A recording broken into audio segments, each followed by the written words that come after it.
In the ancient heart of Africa, where the great lakes shimmer beneath the golden sun and the forests whisper with the voices of the ancestors, there lies the kingdom of Buganda. This is a land of myths and heroes, where every hill and valley tells a tale as old as time itself. The kingdom is a place where the spirits of the past walk beside the living, where the blood of warriors nourish the earth, and where the Kabaka, the chosen of the gods, rules with wisdom and might. But there are times when even the most powerful of kingdoms must face the trials of war. When the drums of battle echo through the land and the fate of an entire people hangs in the balance. This is the story of such a time, a tale of honor and sacrifice, of courage and sorrow, a story that will be sung by griots for generations to come. This is the echoes of Buganda. The sun rose over the rolling hills of Buganda, casting its golden light upon the great Kabaka's palace, the heart of the kingdom. The kingdom of Buganda was a land of lush forests, fertile valleys, and glimmering lakes ruled by the Kabaka, the chosen of the gods, whose lineage stretched back to the dawn of time. The Kabaka's throne, adorned with ivory and gold, symbolized the unity of the clans, each loyal to the throne yet fiercely independent. But on this day, as the people of Buganda went about their daily lives, an unseen storm was brewing. The whispers of war carried on the winds, for the neighboring kingdoms had grown envious of Buganda's prosperity and power. The drums of war began to beat, slow and steady, echoing through the forests and valleys, calling the warriors of Buganda to prepare for the coming conflict. The Kabaka, wise and revered, summoned his council of elders, each a chief of a powerful clan. They gathered in the grand hall, their faces grave, for they knew the cost of war. The Kabaka, draped in royal clothes, his face stern, spoke with a voice that commanded the attention of all. The gods have blessed our land with abundance, but envy has poisoned the hearts of our neighbors. They seek to challenge the might of Buganda. To take what is ours, we must be strong, for the blood of our ancestors flows in our veins, and we cannot let their legacy be tarnished. The elders murmured in agreement, their hearts heavy with the weight of what was to come. Among them was Kintu, the Kabaka's trusted general, a warrior of unmatched skill and honor. His spear had been tested many times by the blood of his foes, and his name was spoken with both fear and respect throughout the lands. Kintu, the Kabaka continued, turning to his general. You are the shield of Buganda, the one who has led our warriors into battle. The gods have chosen you for this task. Will you accept this burden? Kintu rose, his towering presence commanding the attention of all. His voice was deep and resolute as he spoke. My Kabaka, I am but a servant of Buganda. My life is yours to command. I will lead our warriors with the strength of the lion and the wisdom of the elephants. Our enemies will learn to fear the name of Buganda. The Kabaka nodded, a smile playing on his lips. Then let the drums of war sound, for Buganda shall stand firm as a mountain, unshaken by the storm. Long before Kintu was known as the mighty general of Buganda, he was simply a boy, running through the fields and forests with his closest friend, Nasimiri. The two were inseparable, their laughter echoing through the hills as they raced the winds and climbed the tallest trees. Nasimiri was the son of a revered elder, and his sharp wit and quick reflexes matched Kintu's strength and determination. Together, they were like two sides of the same coin, bound by a friendship that only grew stronger with time. One afternoon, as they lay on a grassy corner overlooking the village, Nasimiri turned to Kintu with a serious expression. Do you ever think about what will become? He asked, tracing patterns in the clouds with his eyes. Kintu shrugged, his gaze fixed on the horizon. Warriors, like our fathers before us, will protect Buganda just as they did. And if we fail, Nasimire's voice held a note of apprehension, rare for someone usually so confident. Kintu looked at him, eyes steady. Then we'll fall together as brothers, and the gods will welcome us with honor. Nasimire's grin returned, a mischievous glint in his eyes. Then we better make sure we're the best warriors Buganda has ever seen. As they matured, the games of their childhood gave way to the training of warriors. The spear replaced the wooden sticks they had once brandished, and the lessons of their elders took on a new weight. Yet, even as the burdens of adulthood approached, the bond between Kintu and Nasimire remained unbroken. They trained side by side, pushing each other to new heights, their spirits intertwined like the roots of an ancient tree. In the glow of an evening, after a particularly grueling day of training, Nasimire slumped beside Kintu, panting. "I'll never understand how you always have the energy left to spare," he joked, wiping sweat from his brow. Kintu chuckled, handing him a gourd of water. "It's because I knew you were watching, ready to call me out if I slack off." "True enough," Nasimire laughed, taking a deep drink. "We're going to be unstoppable, you and I." But fate, as ever, is a fickle force. The shadow of war crept upon the horizon, and with it came the call to arms. Kintu and Nasimire were no longer boys, but warriors, ready to prove their worth on the battlefield. They clasped hands in silent understanding, knowing that whatever the future held, they would face it together. The night before the battle was to begin, the warriors of Buganda gathered around the sacred fire, their faces illuminated by its flickering light. The air was thick with tension and anticipation, for they knew that the dawn would bring bloodshed and death. Yet they also knew that they fought for their land, their families, and the honor of Buganda. Kintu stood before them, his spear in hand, its tip glinting in the firelight. His voice rang out, clear and strong as he addressed his warriors. "Brothers, sons of Buganda, tomorrow we face an enemy who seeks to destroy all we hold dear. They come with hatred in their hearts, but we stand with the love of our land and people. We fight not for glory or riches, but for the very soul of Buganda." The warriors murmured in agreement, their hearts swelling with pride and determination. Kintu continued, his voice growing more intense. "Swear to me and to the gods that you will fight with all your might, and you will not falter, that you will honor the spirits of our ancestors with your courage. Swear that you will stand as one, brothers in arms, unbreakable as the chains that bind us to our land." One by one, the warriors stepped forward, their hands raised in a solemn oath. Each spoke words of loyalty and bravery, vowing to protect Buganda with their lives. The sacred fires crackled as if in approval, sending sparks dancing into the night sky. Among them was Mukasa, a young warrior newly blooded and eager to prove himself.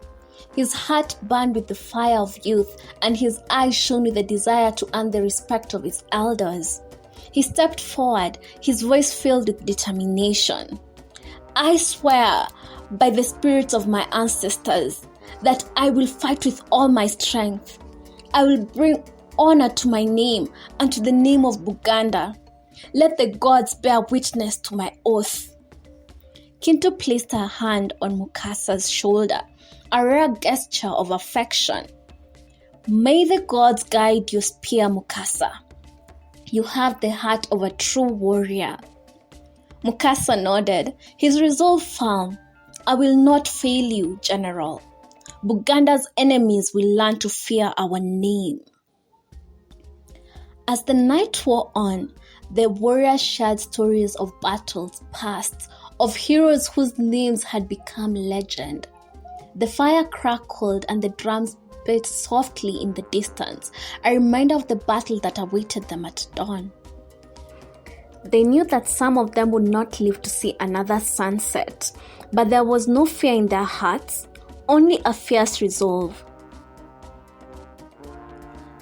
Mukasa, like Kintu before him, had known the joys and pains of friendship.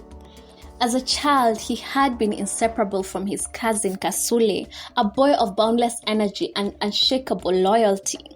Together, they had roamed the hills of Buganda, dreaming of the day they would become warriors and fight for their kingdom. They would practice with wooden spears, sparring until the sun dipped below the horizon, and laugh as they imagined the glory that awaited them. "I'll be the fastest warrior in Buganda," Kasule would boast, racing ahead of Mukasa through the tall grass. "You'll see, cousin, they'll sing songs about my speed." "And I'll be the strongest," Mukasa would reply, grinning as he tackled Kasule to the ground.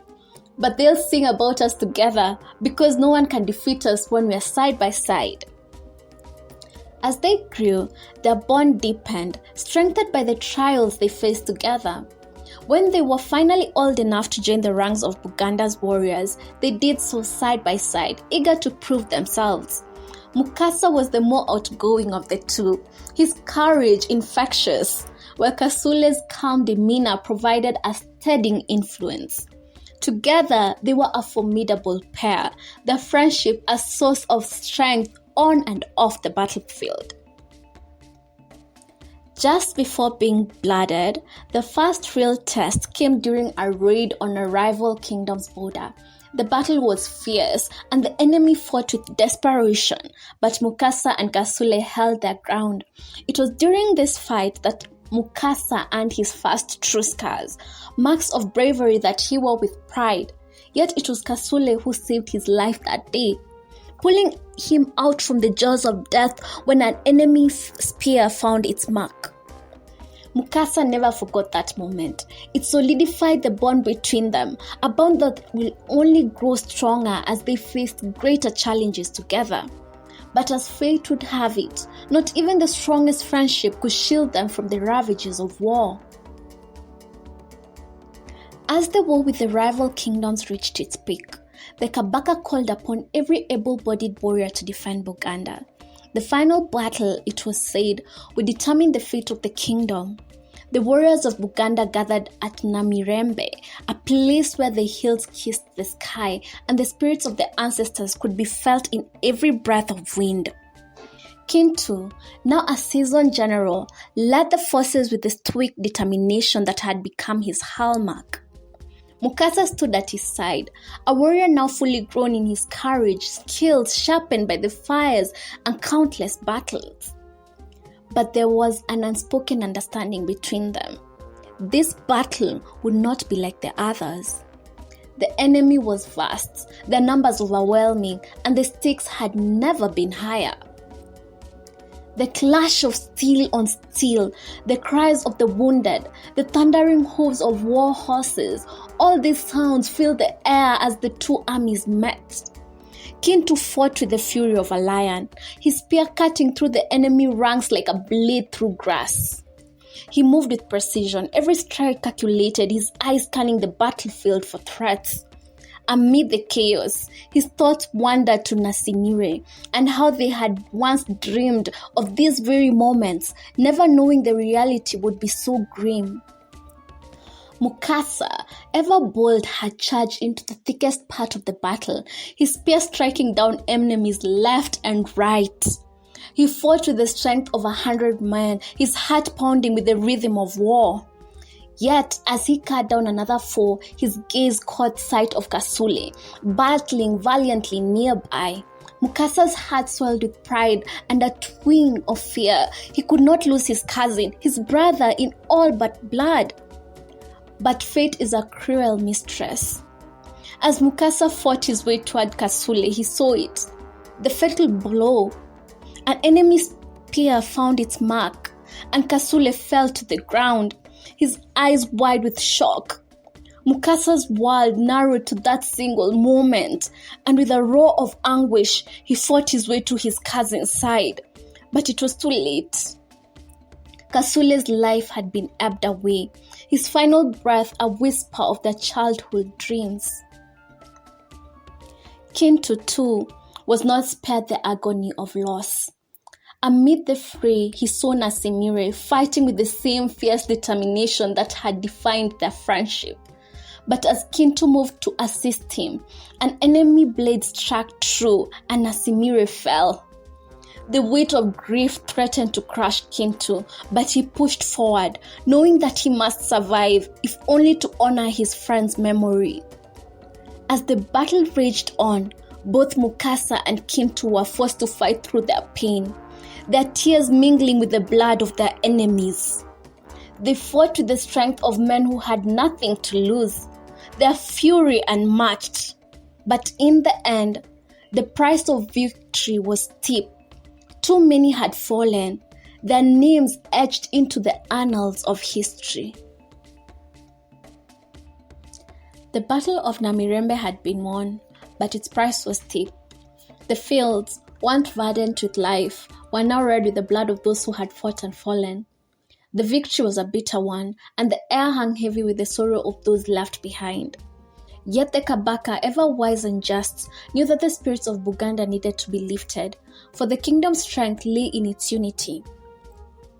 A great fire was lit in the heart of Buganda, a flame that would never be allowed to die, symbolizing the undying spirit of the kingdom and the warriors who had given their lives to protect it. The people gathered around this sacred flame, their faces illuminated by its warm glow, and the Kabaka himself stepped forward to lead them in a song, an ancient hymn passed down through the generations, a song of heroes. His voice was deep and resonant, filling the night air with its solemn melody.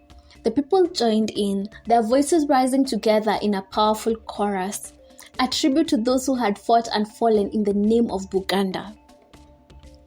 Here are the names of those who stood when Buganda faced the night, fought with all their might. In fields of green, their spirits rise, on every breeze, every hill. By the flame that never dies, we remember, we sing, the heroes of Buganda, their legacy we bring. For in their deeds, we find our light. In their courage, our strength. We carry forward what they gave, the honor of our length. As the song echoed across the hills, the names of the fallen were spoken, each one a hero, each one a sacrifice to the cause.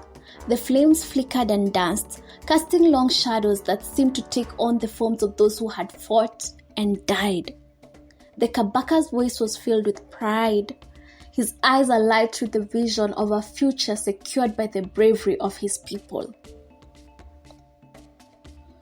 Yet as the final notes of the song faded into the night, a stark silence fell over the gathered crowd.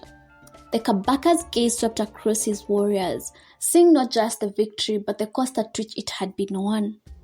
But in his heart, there was no doubt that Buganda would endure, its spirit unbroken, its people united. As the others began to disperse, Kintu stood alone at the edge of the firelight, his face cast in shadows. The victory that had brought so much joy to the Kabaka and the people of Buganda felt hollow in his heart.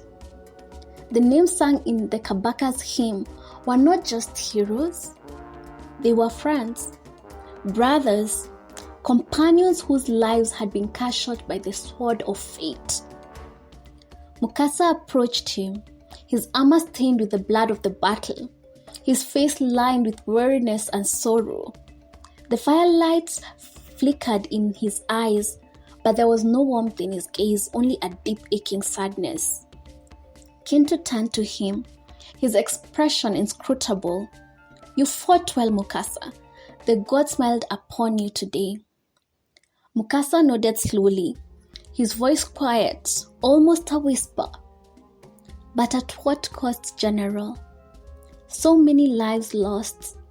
Kasule, Nasimire, what did we truly gain?" Kintu looked into the distance, where the shadows of night seemed to stretch endlessly. The shouts of victory and the Kabaka song of triumph seemed a distant echo, drowned out by the memories of his fallen comrades. His heart was heavy, burdened by the weight of leadership, by the knowledge that every soul lost was a life he had sworn to protect. He placed a hand on Mukasa's shoulder. His grip firm, yet his touch was one of shared grief. "We gained a future for Buganda," he said, his voice low, filled with the pain of what could not be undone. But the gods are not always merciful, and the price of the future is paid in blood. Mukasa's gaze fell to the ground, his fist clenching at his side. "They call us heroes, but all I see are ghosts, the ghosts of those who will never see the sunrise again, who will never feel the warmth of this fire or hear the laughter of their children." Kintu's eyes softened, his own grief mirrored in Mukasa's words. "They are ghosts, yes, but they are also the fire that will keep Buganda's spirit alive. Their sacrifices have ensured that our children will live to see another day, to build upon the foundation we laid with our blood." Mukasa looked up, his eyes meeting Kintu's. "And what of us, General? What will be left of us when the fire burns out?" Kintu's gaze was steady, yet there was a deep sadness in his eyes. "We will be remembered, Mukasa, but not as we were. We will become legends, our deeds woven into the fabric of Buganda's history. But the truth of who we were, the pain we carried, that will be forgotten.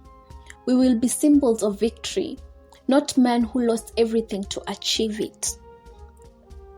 The two men stood in silence, the crackling of the fire the only sound between them.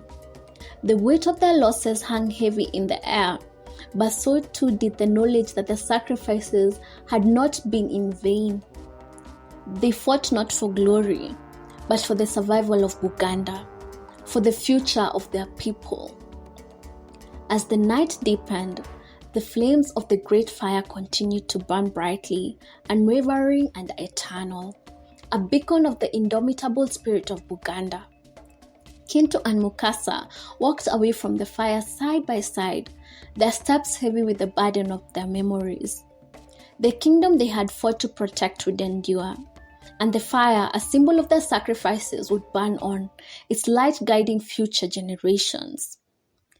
The victory was Buganda's, but it was a victory tempered by a loss, a victory that would be remembered not only for its triumph, but for the cost at which it was won. And as the flames crackled and danced, the spirits of the fallen seemed to rise with the smoke, not to fade away, but to become one with the fire itself, eternal, unyielding, and forever born to the land they had died to protect. The flame would never die, just as the memory of those who had fought for Buganda would live on in the hearts of its people, carried forward in the stories told around that sacred fire for generations to come.